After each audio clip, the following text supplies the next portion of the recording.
Railway प्रवाशांसाठी एक मोठी आनंदाची बातमी आहे। मध्य प्रदेश आणि दक्षिण भारतादरम्यान थेट रेल्वे सेवा मजबूत करण्यासाठी रेल्वे प्रशासनाने ग्वाल्हेर SMVT बंगळुरू एक्सप्रेस सुरू केली आहे। नागपूरच्या प्रवाशांनाही या नवीन रेल्वे सेवेचा थेट फायदा मिळणार आहे, कारण ही गाडी नागपूर स्थानकावर थांबणार आहे। ही ट्रेन गुरुवारी अधिकृतपणे सुरू करण्यात आली।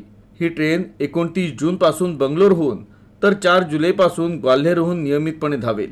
ही सेवा सुरू झाल्यानं प्रवाशांना नागपूरहून बंगलोरसारख्या IT हबमध्ये थेट आणि सोयीस्कर प्रवासाचा लाभ मिळेल। ही ट्रेन ग्वाल्हेरहून सुरू होईल आणि शिवपुरी, गुणा, अशोकनगर, बीना, विदिशा, भोपाल, बैतूल, नागपूर, सेवाग्राम, चंद्रपूर, बल्लारशा मार्गे SMVT बंगलोरला जाईल। ही ट्रेन नागपूर रेल्वे स्टेशनवर 5 मिनिटे थांबेल। 11085 ही ट्रेन नागपूर ग्वाल्हेर एक्सप्रेस दर रविवारी दुपारी 3:50 बंगलोरहून निघेल, तर मंगळवारी सकाळी ग्वाल्हेरला पोहोचेल। ही ट्रेन सोमवारी दुपारी 3:50 नागपूरला पोहोचेल आणि 3:55 सुटेल। 11086 ही ट्रेन ग्वाल्हेर बंगलोर एक्सप्रेस दर शुक्रवारी दुपारी 3 वाजता ग्वाल्हेरहून निघेल आणि रविवारी सकाळी बंगलोरला पोहोचेल।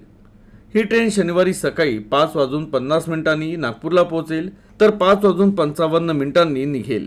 रेल्वे प्रशासनाच्या या पावलामुळे मध्य भारत आणि दक्षिण भारतादरम्यान प्रवास करणाऱ्या प्रवाशांना आता एक आरामदायी पर्याय उपलब्ध झाला आहे।